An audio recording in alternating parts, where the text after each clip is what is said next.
በምስራቅ አርሲ አስኮ ወረዳ ጥቃቱ የተባባሰ ሲሆን የ49 ንጹሃን ሕይወት ማለፉን ተሰማ። ሜጀር ጄኔራል ክንፈ ዳኘ የመገንጠል ጥሪ በፖለቲካው ምህዳር ከፍተኛ ውዝግብ ፈጠረ። የቴዲ አፍሮ ምክትል ስራ አስኪያጅ የዋስትና ጉዳይ ለውሳኔ ተላለፈ። በአሜሪካና በኢራን መካከል የተፈጠረው አዲስ ወታደራዊ ግጭት አሳሳቢ ደረጃ ላይ ደረሰ። በእስራኤልና በሊባኖስ እንዲሁም በጋዛ እየደረሰ ያለው ግጭት ለዓለም ስጋት ነው ተባለ። ይህ ኦርቶፒያ ሚዲያ ነው።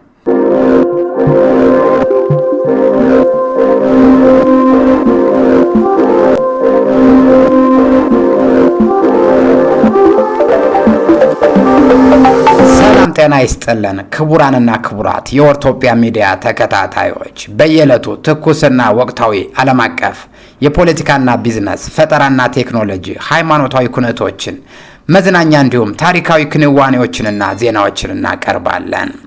በየጊዜው አዳዲስ መረጃዎችን ለመከታተል ቀድመው እንዲደርሶ ሳብስክራይብ እንዲያደርጉ በመጠቆም መረጃዎቹ ለወዳጅ ዘመዶ እንዲደርስ ሼር ያድርጉ።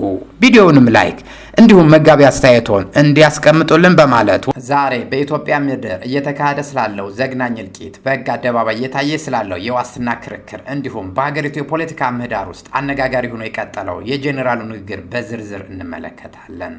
በአንድ በኩል በምስራቅ አርሲ ዞን ንጹሃን ላይ እየደረሰ ያለው ጥቃት፣ በሌላ በኩል ደግሞ ከምርጫ በኋላ እየታየ ያለው የፖለቲካ ውጥረት የዜጎችን ስጋት አባብሶታል።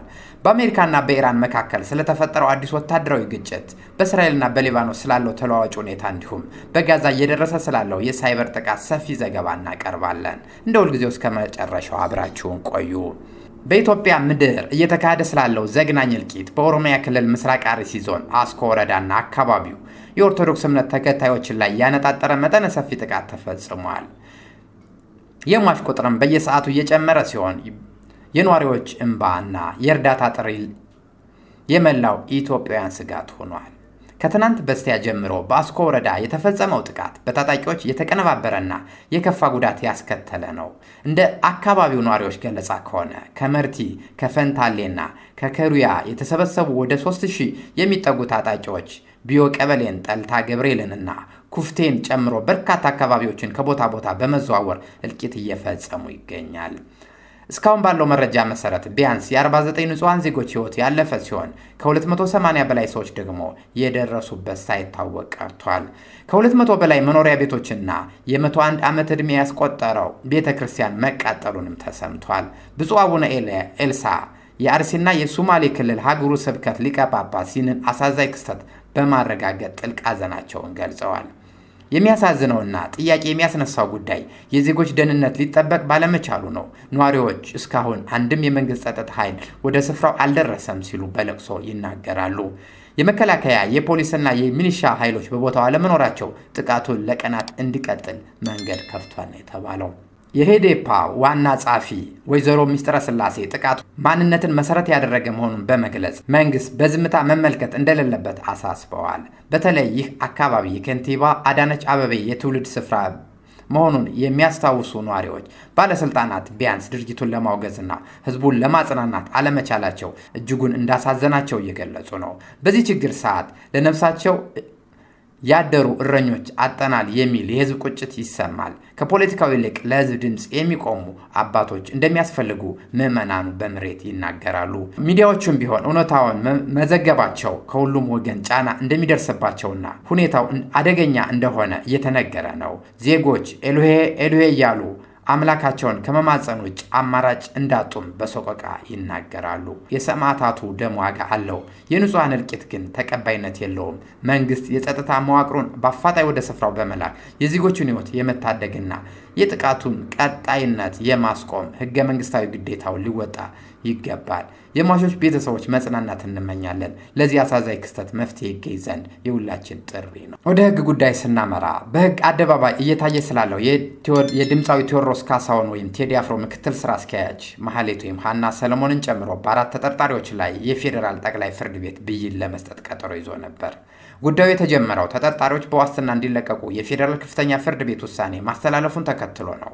ይሁን እንጂ የፌዴራል ፖሊስ ይህንን ውሳኔ በመቃወም ይግባኝ በማለቱ ጉዳዩ ወደ ጠቅላይ ፍርድ ቤት አምርቷል። ጠቅላይ ፍርድ ቤት ባለፈው ሳምንት ክርክሩን ተመልክቶ የመጨረሻ ውሳኔ እንደሚሰጥ ይጠበቅ ነበር። ይሁን እንጂ ፍርድ ቤቱ መዝገቡን መርምሮ ባለማጠናቀቁ ምክንያት ውሳኔው ለዛሬ ማሳደሩን ተገልጿል። የህግ ባለሙያዎች እንደሚሉት የዚህ ውሳኔ ውጤት በቀጣይ ተመሳሳይ የዋስትና ክርክሮች ላይ የራሱ የሆነ አንደምታ ሊኖረው እንደሚችልም ነው የተጠቆመው። ወደ ፖለቲካው ዜናችን ስንሻገር የቀድሞው የሜቴክ ተቋም ኃላፊ ሜጀር ጄኔራል ክንፈ ዳኘን የትግራይን የሀገርነት ጥያቄ በማንሳት አነጋጋሪ ሆነው ቀጥለዋል። ጄኔራሉ ትግራይ ከኢትዮጵያ የምትገነጠልበት ጊዜ አሁን ነው በሚል አቋማቸው የኤርትራን ፈለግ መከተል እንዳለባት እየተወተወቱ ነው።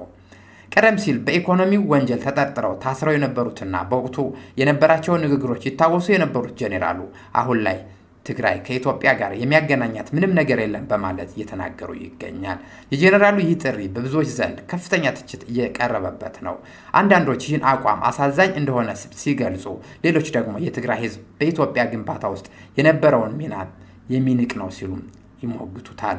ምንም እንኳን በህወሓት ውስጥም ሆነ በሌሎች የፖለቲካ አካላት ዘንድ የዚህ አቋም ተቃራኒዎች ቢኖሩም የጄኔራሉ ንግግር በሀገሪቱ የፖለቲካ ውጥረት ውስጥ ሌላ ትልቅ አጀንዳ ሆኗል። በአሜሪካና በኢራን መካከል የተቀሰቀሰው ግጭትም ተባብሷል። በእስራኤልና በሊባኖስ ስላለው ተለዋጭ ሁኔታ እንዲሁም በጋዛ እየደረሰ ስላለው የሳይበር ጥቃትም መረጃ እናጋራችኋለን። መረጃውን የምንጀምረው ከሴንትራል ኮማንድ ወይም ሴንትኮም ነው። ሴንትኮም እንደገለጸው ማክሰኞ ምሽት በኩዌት የሚገኘው የአሜሪካ ኃይሎችን ኢላማ ያደረገ የኢራን ድሮን ጥቃቱን ሙከራ ተከስቷል። እንደ እድል ሆኖ የአሜሪካ አየር መከላከያ ስራ ድሮኖቹን በተሳካ ሁኔታ መትቶ መጣላቸውንና ምንም አይነት ጉዳት አላደረሰም ሲል ኮማንዱ አስታውቋል።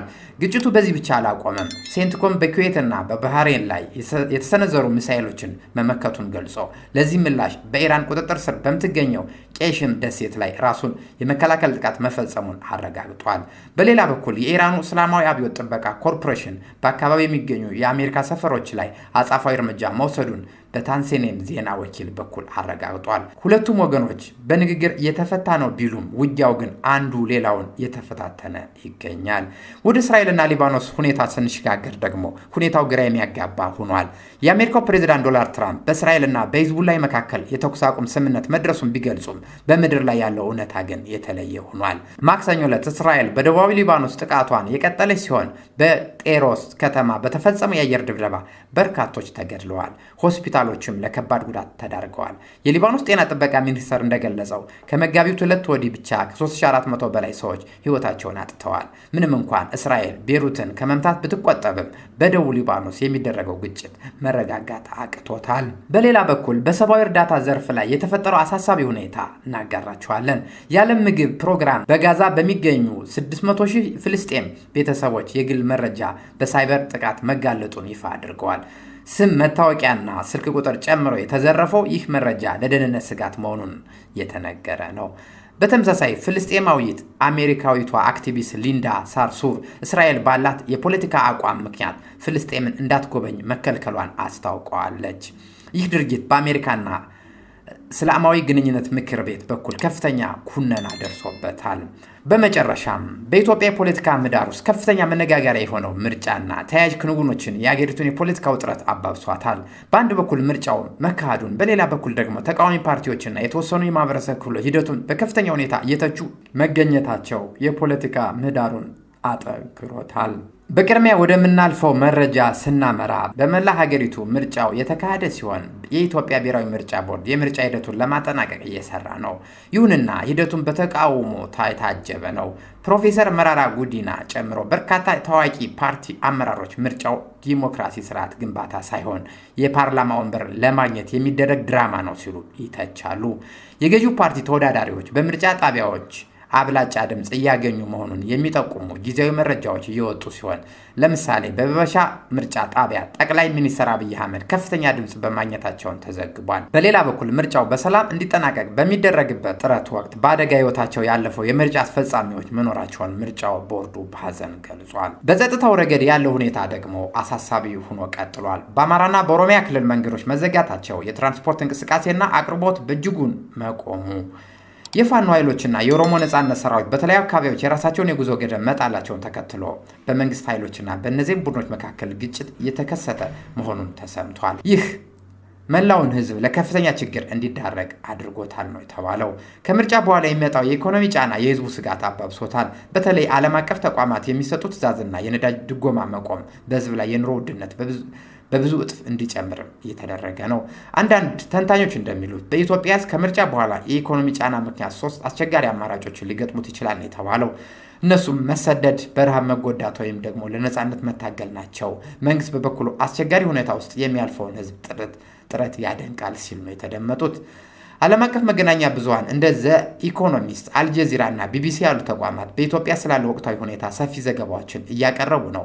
የእርስ በርስ ጦርነት ማብቂያ የት ይሆን የሚል ጥያቄ የብዙዎች ትኩረት ይሆናል። በተመሳሳይ የዳንኤል ክብረትና የመንግስት ባለስልጣናት ንግግሮች በአንድ በኩል የመንግስት ስራ የሚደግፍ ቢመስሉም በሌላ በኩል ደግሞ በትችት መረብ ውስጥ ወድቀዋል። በአጠቃላይ በምስራቅ አርሲ የተፈጠረው የሰብአዊ ቀውስ፣ የፍርድ ቤት ዋስትና ክርክርና የፖለቲካው ምህዳር አነጋጋሪ ክንውኖች ያካተተው የኢትዮጵያ የዜና መረጃችንን ይመስል ነበር።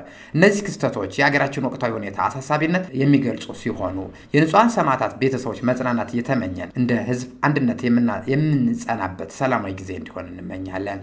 ስላደመጣችሁን ከልብ እናመሰግናለን። ለቀጣይ ትኩስ መረጃዎች ቻናላችን ሰብስክራይብ ማድረጋችሁን እና የደወል ምልክቷን መጫናችሁን እንዳትረሱ። በቀጣይ ዜና እስከምንገናኝ ቸር ቆዩ። ኦርቶጵያ የሁሉም ሚዲያ